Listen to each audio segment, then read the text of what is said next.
You make a lot of money, keeping people kind of, giving them pills and getting them surgeries and all that stuff. There's a good aspect to, helping people, but obviously there's economic aspects to it, and also, there's conflict of interest sometimes, because, the goal of a medical professional, the goal of a doctor is supposed to be to help the patients to get wellness, to get healthy, to get out of the issues that they have, and to maintain a good, healthy body, and you're able to function.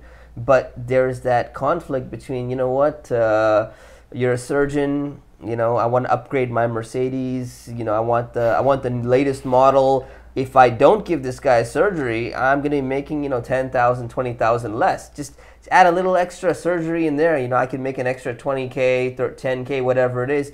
Little tiny thing, someone's going to birth. Maybe the baby would have come out naturally. If you just go straight to C-section, just say, we recommend you just go straight to C-section. And the person's like, well, the guy in the white lab coat said that, so we should go ahead and do it. You can make some extra money, and that's just part of human nature. So I think that the medical industry, or even the medical experts, they're not exempt from these type of human frailties, human weaknesses, and that's concerning. That's very concerning. So we can say we shouldn't be naive. We shouldn't be naive. We need to question. We absolutely have to question, and that's something that we're taught as Muslims. We're taught in Islam that you should always be searching for the truth in everything. So God created us with the mind for a reason, right? And we're supposed to try and find the truth wherever that truth lies. Yeah. So you should be willing and open to listen and to kind of hear, wait, what's going on? And kind of, especially when a mistake has been made in the past. The Prophet, peace be upon him, he actually said that a believer is not bitten from the same hole twice. So once you find out that, if there's a misdiagnosis, or your doctor did something that wasn't needed to be done, or you learn in the past that, some medical information that was mainstream, it was taught, this is absolute fact, and then it's completely overturned 10 years later, 20 years later, and I can't believe everyone bought into that idea. That's crazy. They thought that this was correct. You have to be a little bit more skeptical so that you're not bitten from that same hole twice. You got to learn your lesson. Yeah, that makes sense. That's what we're taught. Be true seekers. Why is modern medicine practiced the way it's practiced, with such a heavy emphasis on pharmaceutical drugs and surgical procedures and other practices that people can't do for themselves? And it's all about what the doctor does for you, what the doctor does to you, but they really don't give any attention to empowering people to help you better know how to take care of yourself. Now, there are some exceptions. There are what I call some real doctors who do that. Some real doctors who actually do teach patients how to improve their health by improving their nutrition and other aspects of self-care. But that's not what dominates, unfortunately. What dominates are medical doctors who, no matter what your problem is, no matter what's going on, here's the solution.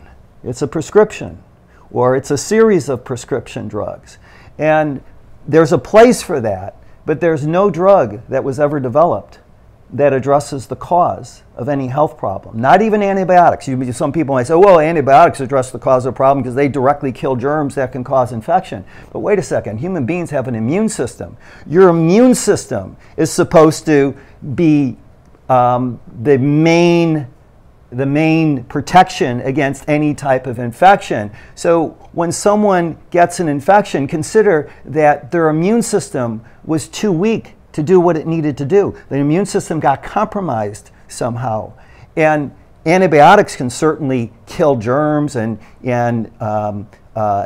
clear up an infection in the short run, but antibiotics also, they have some pretty serious other effects. They can damage your intestinal ecology, kill off friendly bacteria in your intestines, and set you up for all kind of intestinal problems, everything from a condition known as candidiasis, which is intestinal yeast, and then fungus overgrowth, which causes problems with digestive distress.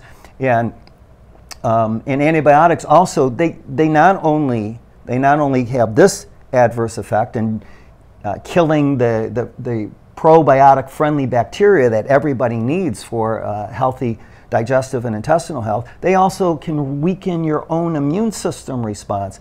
You know, in my years at Dr. McCullough's clinic, we had so many patients come there who had as their history, recurrent infections, respiratory, bladder, sinus infections, constantly treated with antibiotics, and this would go on for years with some people. You know, the antibiotics were not addressing the cause of their problems, because it was only they take the antibiotics to clear up the infection, and then, you know, a month later or 2 months later they get another infection treated with more antibiotics.